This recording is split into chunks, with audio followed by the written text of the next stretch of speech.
Ceux qui connaissent Congo. Son travail était de pouvoir livrer les carburants. Il était, lui, comme représentant de l'armée rwandaise, et un autre Congolais qui est déjà décédé malheureusement, pour gérer les carburants à la logistique, à la société. Et moi, je savais à l'époque qu'il était rwandais, puisqu'il était tout le temps avec James Kabarebe. C'est après que j'apprendrai que c'était le fils de Kabila, même pas un fils adoptif, un fils biologique. Mais comme vous savez, les Congolais n'aiment pas la vérité, alors que le peuple congolais a besoin de savoir les origines des dirigeants qui nous dirigent. Aujourd'hui, c'est la première fois qu'on a un chef de l'État. Évidemment, il y a Félix Tshisekedi, il y a aussi Kasavubu Joseph, qui on connaissait au moins les parents, on connaît les écoles où ils ont fréquenté, on connaît les terrains de foot où ils ont joué, on connaît leurs amis. Mais qui connaît aujourd'hui les collègues qui ont étudié avec Joseph Kabila? Qui connaît l'école où Kabila a étudié avant de venir au Congo? Vous savez que ce sont des questions. Même Mobutu aussi, je ne dis pas pour Mobutu. J'ai été aussi ministre de Mobutu. J'ai eu la chance, moi, d'être ministre de Mobutu. J'ai été aussi ministre de Kabila. Et je vous dis que chaque mois, il est payé 66 millions de dollars. Il était payé. J'étais ministre de l'énergie. Et à l'époque, on les payait dans le budget de mon ministère, couvrant notre contribution à la Sinelac.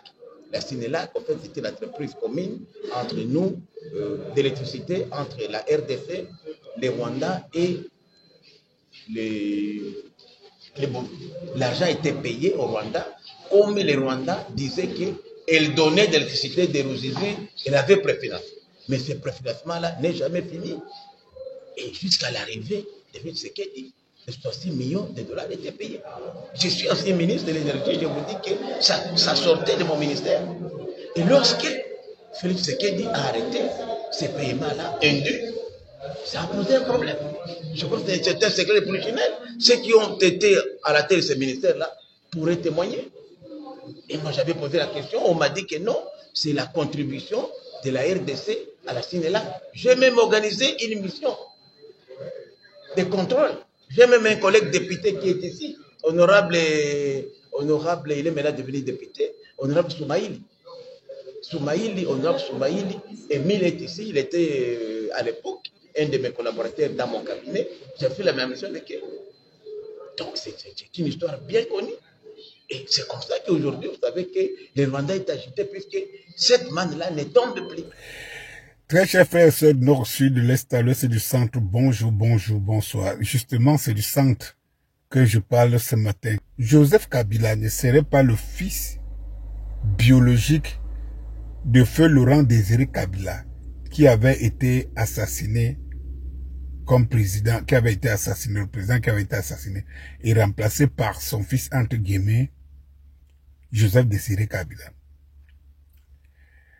Eh bien, Jean-Pierre Bemba, qui est ministre des Transports, nous dit que même Janet, dont on dit qu'elle est la sœur jumelle de Joseph Kabila, non, ne l'est pas. Elle est plutôt la petite sœur du vrai père, ça veut dire le père biologique de Joseph Kabila. Et que Joseph Kabila serait un agent soldat rwandais. Ça me rappelle l'affaire de Côte d'Ivoire avec Alassane Ouattara. Et je me dis, bon sang, comment l'Afrique s'est laissée manipuler pendant longtemps. Ça dit que on faisait ce qu'on voulait. Bemba ne s'arrête pas là. Vous savez que Laurent Désiré Kabila, le père, avait commencé la rébellion, c'est du Rwanda qu'il avait la base arrière, et c'est du Rwanda qu'il est parti pour conquérir Kinshasa, la capitale, et chasser Mobutu. Et donc, le spectre du petit Rwanda était toujours derrière. Ne me dites pas que le Rwanda était si puissant. Non, pas du tout. Vous savez, le Rwanda, c'est un peu comme ce petit pays qui est collé, qui est presque collé à ce grand territoire qui est la République démocratique du Congo. 66 millions de dollars chaque mois au Rwanda, parce que le Rwanda aurait aidé Laurent Désiré Kabila le père à chasser Mobutu au pouvoir. Donc pendant 18 ans, 66 millions de dollars. Donc pendant que le Congo est aussi paumé, et les enfants congolais meurent par milliers, par millions, pendant 18 ans, Joseph Kabila versait 66 millions de dollars. Il faut les convertir en CFA pour comprendre tous les mois comme prix à payer pour que le Rwanda aide à chasser Mobutu. Alors on se pose des questions. Le Rwanda a donc colonisé le RD Congo. Si on part de cette information. Parce que ça ressemble un peu aux accords coloniaux que les Français ont fait signer aux Africains en disant, au nom du fait que vous avez été colonisé, civilisé, machin et tout ça là, vous devez payer ceci, vous devez être assisté par cela, ainsi de suite. C'est quand même une affaire rocambolesque. Lorsque vous voyez ce qui se passe entre le Rwanda, le tout petit poussin et la aide du Congo, ce n'est pas loin de la vérité. Ce n'est pas loin de la vérité. Alors on peut comprendre que le M23 qui rôdait toujours tout là, c'est pas parce que Joseph Kabila faisait des miracles, non. C'est parce que en fait, c'est un deal. On présentait ça comme si c'était la force de Joseph Kabila. Pourquoi ces informations ont donc été cachées pendant longtemps? Et c'est Jean-Pierre Bemba est le seul qui le sait. That is the question.